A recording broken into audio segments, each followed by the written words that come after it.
The Orlando Magic are going to be like the San Antonio Spurs. You got Paolo Banchero. He's the next Tim Duncan.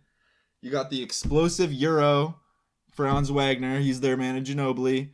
And Jalen Suggs, speedy little guard. He's their Tony Parker. They're going to be the next big three in the NBA. We're not doing a hot takes video, but that is one of the hottest takes I've heard on this show. He's going to be a franchise-changing star, Paolo Banchero. At least he has the chance to. I can agree with that, but the rest of it was a lot. What's up, guys? Welcome to From the Logo. Be sure to like the video, comment your thoughts below, and hit the subscribe button. Ring that bell. Ding! The comment of the week comes from Hunter Middlemoss when he said, "Is that a Steve Blake bobblehead? That's sick." It's time to give a little rundown on the bobbleheads. I'm sure you've noticed them. Here, we have Greg Oden. I can't believe he's not broken. Former Blazer legend, right? Am I right? But moving on to happier territory, we have LaMarcus Aldridge. Front and center. Happier, I don't know about that. But. Well, I mean, we're getting progressively more happy. Yeah. So let's skip over here. We'll go to Steve Blake next. That is a great bobblehead. From Thank the you. King Cone section of Albany. We got Brandon Roy, Mr. B. Roy, the natural. Two favorite Blazers right here. And finally, up front, prime time, Dame time. MVP. Those are the MVP. Maybe one day we'll go over this poster back here if you're lucky. We got Shaq and Jason Kidd and Paul Pierce. Real cool stuff. So this summer, the Orlando Magic drafted a potential superstar with the number 1 overall pick when they took the big man from Duke, Paolo Banchero.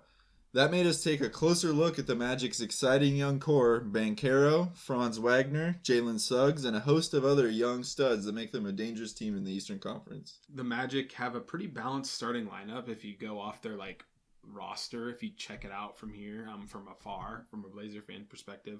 All the way across the country. Yeah. Hi, Orlando. So you got, Wendell Carter. He's an up-and-coming young center. Stud. He's shown a lot on defense. And then you got Paolo. He's a problem. You can already tell he's a problem. He's a lot to handle. And then you go up to the forward slot. You got Franz Wagner, and he has been tearing it up in EuroLeague, and he played well last year. I mean, he was putting up good numbers. Some of those dunks he had. Yeah, I mean, no joke. He's been playing awesome, and I've always thought he had a lot of potential just since the beginning of last year when I saw him play a couple times.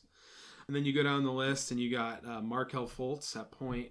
Is he finally going to break out? I'm not sure how I feel about Number that. 1 overall pick. I mean, if you surround him with shooting, he's a pretty good passer. You know who he's got to backing him up, though? Cole Anthony. I was going to say, is that just Anthony. Cole Anthony's spot to take at this point? Or is Markelle going to finally pull it together? Position battle. Cole Anthony's a good scorer off the bench. And then Suggs, if Suggs takes a step forward, he showed a lot in college. So that's a lot of potential right there between just Suggs and Paolo. Mm-hmm. And then you throw in Carter and Wagner in there, and that's a pretty good core four for potential-wise. I mean, when you look at what they did really well last year and how that could translate to this year, what they did really well last year was they played with pace. They played incredibly fast. The problem is that they didn't make very good decisions when they got down the floor. Their shot selection was terrible. They were like the 29th team in the league with effective field goal percentage. They were not shooting the ball well.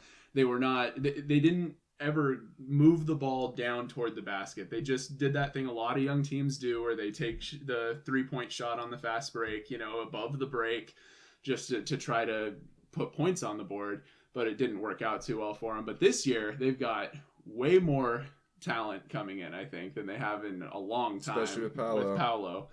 And with a couple of other really good bigs, too. I mean, not only Wendell, but also Mo Bamba is a certified backup. And Oregon legend, Bull. Yeah.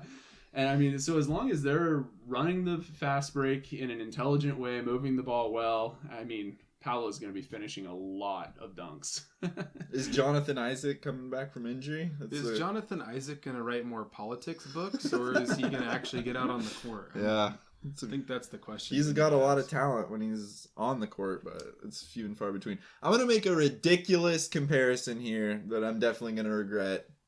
But I like it. I thought of it earlier today, and I'm sticking with it. The Orlando Magic are going to be like the San Antonio Spurs. You got Paolo Banchero. He's the next Tim Duncan. You got the explosive Euro, Franz Wagner, he's their Manu Ginobili. And Jalen Suggs, speedy little guard, he's their Tony Parker. They're going to be the next big three in the NBA. Maybe. Probably. Are you moving to Orlando? Probably I not, think but maybe. we're not doing a hot takes video, but that is one of the hottest takes I've heard on this show. He's going to be a franchise-changing star, Paolo Banchero. At least he has the chance to. I can agree with that, but the rest of it was a lot.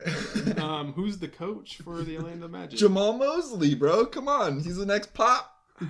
I'll believe that when I see it. Right, Magic fans? Magic you guys fans, have got the next Spurs dynasty on your hands. Magic fans, what do you think? What do you think of that comparison? Comment below. Let us know. Thanks for watching From the Logo. Bye.